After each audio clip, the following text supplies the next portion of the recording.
మంత్రి కొండా సురేఖ కుమార్తె సుస్మితా పటేల్ సంచలన వ్యాఖ్యలు చేశారు.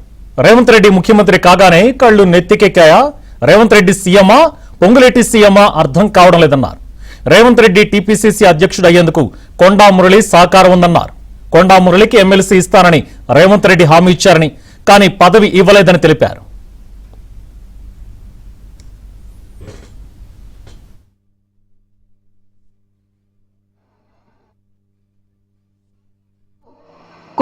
కొండా మురళి గారి ఆదేశాల మేరకి కొండా సురేఖ గారు పిసిసి రేవంత్ రెడ్డి గారిని ప్రపోజ్ చేయడం జరిగింది.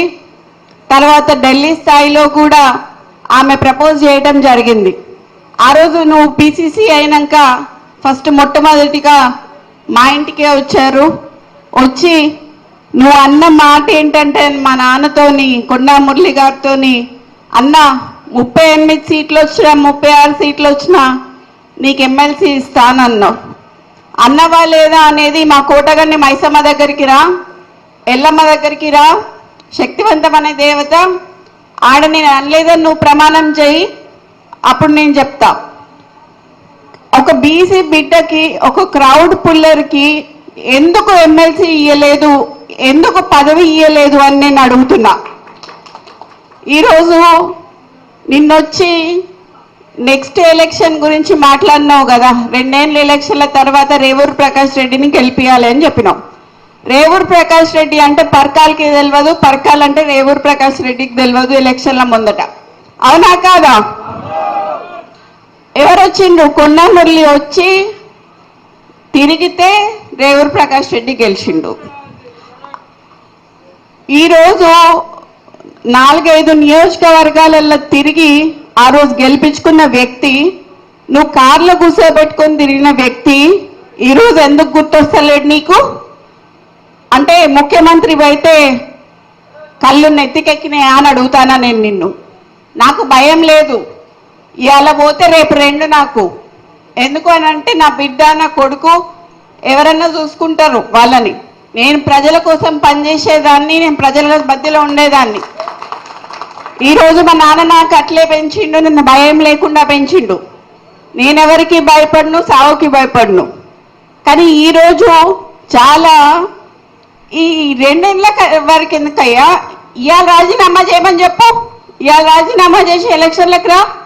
నా ఇల్లు ఇక్కడ వంచనీళ్ళు ఉన్నది, 3 అంతస్తుల బిల్డింగ్ నీకు ఇస్తా. వచ్చి అక్కడనే ఉండి రేవూరు ప్రకాష్ రెడ్డికి నువ్వు వచ్చి క్యాన్వాసింగ్ చేయి. రేవూరు ప్రకాష్ రెడ్డి గెలుస్తాడా, లేకపోతే కొండా కుటుంబంలో ఎవరి నుంచి ఉంటే గెలుస్తారు? ఈరోజు నేను అదే అడగదలుచుకున్నా. నీతో పాటు ఒక పొంగు ఉన్నది, ఆ పొంగు ఎక్కువసేపు పొంగదయ్యా, పోతుంది. మరి నువ్వు ముఖ్యమంత్రివా, ఆయన ముఖ్యమంత్రివా కూడా తెలుస్తలేదు ఇక్కడ. మొన్న హైదరాబాద్లో ఇందిరమ్మ ఇల్లు ఇచ్చేటప్పుడు హైదరాబాద్లో ఆయన పొంగు అనే పోస్టర్లు వేసుకున్నాడు.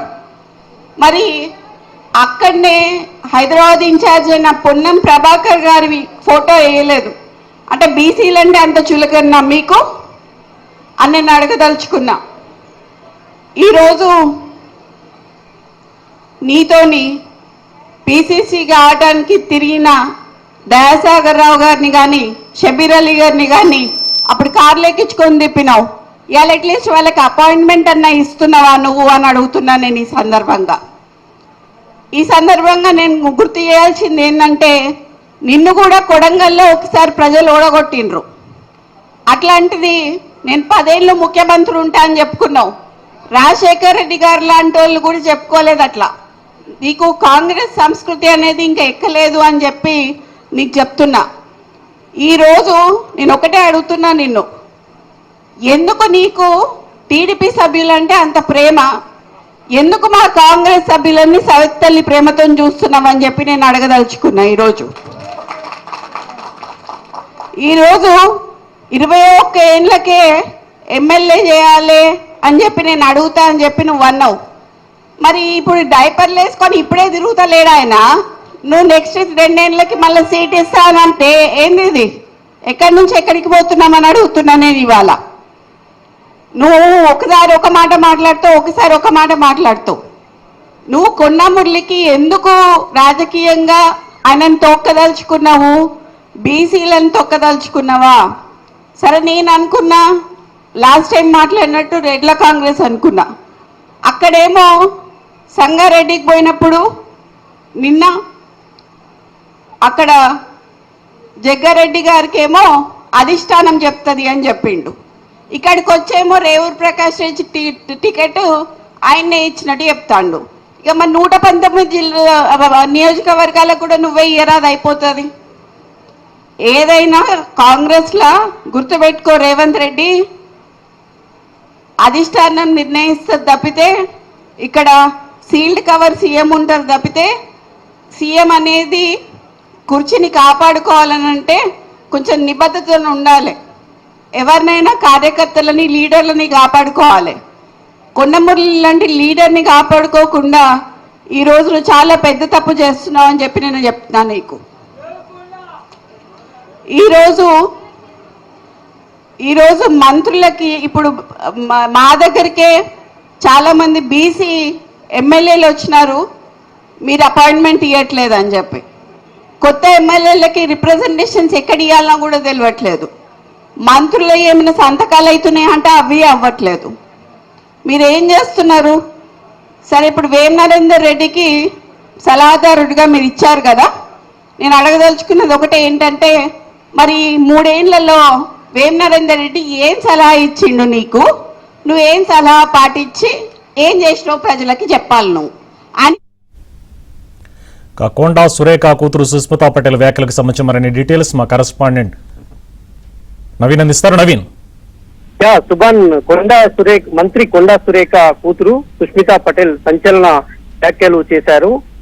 పరకాల రాజకీయాల్లో రాజకీయ సమీకరణాలు పూర్తిగా మారేటువంటి అవకాశాలు కనిపిస్తున్నాయి. ఆమె నేరుగా కొండా మురళి, కొండా సురేఖ కూతురు ఎవరైతే సుస్మితా పటేల్ ఉన్నారో ఆమె నేరుగా ముఖ్యమంత్రిని టార్గెట్ చేస్తూ ఆమె వ్యాఖ్యలు ఉన్నాయి. మొన్న ఇటీవల 4 రోజుల క్రితం రేవంత్ రెడ్డి ఇక్కడ పరకాల సభలో పరకాల టికెట్ మళ్ళీ రేవూరికే ఇస్తాము, ఆయన 2029లో ఆయననే గెలిపించాలని అది అసందర్భంగా ఆయన మాట్లాడారు.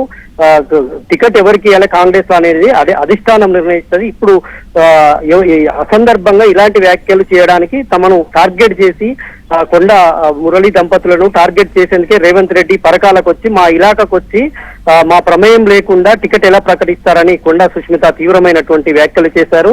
ముఖ్యమంత్రిని టార్గెట్ చేస్తూ అసలు ముఖ్యమంత్రి రాష్ట్రంలో రేవంత్ రెడ్డి పొంగులేట అర్థం కావడం లేదు, మొత్తం వీళ్ళిద్దరే నడిపిస్తా ఉన్నారు. వేం నరేందర్ రెడ్డి ముఖ్యమంత్రి సలహాదారుగా ఉండి ఇన్ని రోజులు ఏ సలహాలు ఇచ్చారో తెలియజేయాలంటూ ఆమె విమర్శలు చేశారు. అదేవిధంగా ఇటు ముఖ్యమంత్రి సోదరులు రాష్ట్రాన్ని దోచుకు తింటున్నారు. ఒక సోదరుడు 200 కోట్ల అవినీతికి 200 కోట్ల అవినీతికి పాల్పడ్డారు.